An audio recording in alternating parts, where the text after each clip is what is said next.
phone. We take a look at our visit tampabay.com cam, and this morning, we've got a bright horizon. We've seen some glimpses of the sun, and then we've got these dark, ominous clouds, and you're looking up. One thing to note, do you remember last week the clouds were moving really fast? I just love taking those observations. Today, we don't have all of that jet stream energy, so yeah, you'll still see the clouds moving at a pretty good pace out there if you look up, but not anything like we saw earlier in the week. So we don't have the jet stream energy, the uplift like we've seen the last few weeks with some of these severe weather events, and I'm not expecting severe weather today. Here's what I'm talking about. Let's pop it up and take a look. Okay, so we have just a level 1 out of 5, very marginal risk of really any lightning at this point.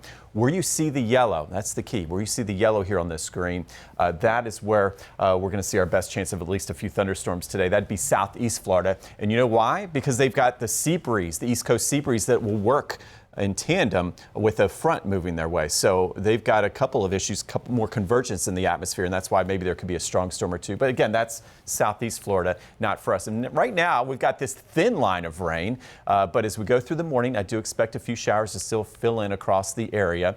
And as we look at our impacts there, we were talking about our severe weather threat. You see all these wheels low, low, low, so you get it. So I'm not expecting hail or any tornadoes or any damaging wind gusts today.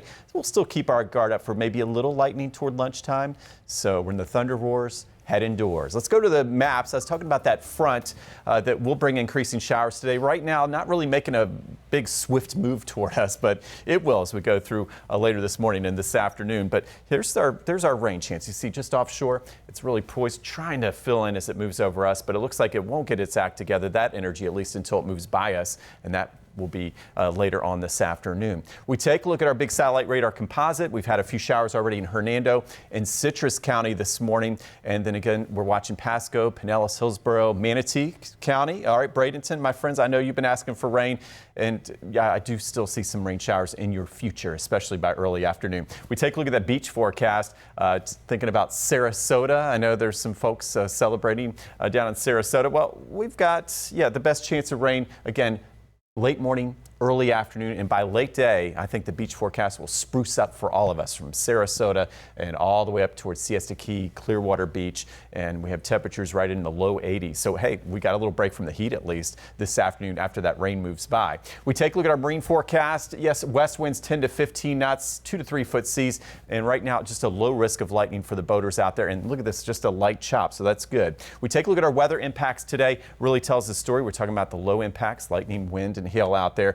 Our futurecast, this is doing the best job. So notice, stay with me, 10 a.m. is when I do see at least a little brighter reflectivity, indicating some heavier showers across the area in Tampa Bay. And then that'll continue really between about 10 and 2 is the peak of my rain. And then notice we already start to see a drier surge. A west wind moves in by late afternoon and early evening, and that should dry us out as we get ready for maybe some cookouts. All right, 7-day forecast. We've got some heat in the fore. Once we get through the rain, it's all about the heat this week, but we get a break in that humidity Monday and Tuesday.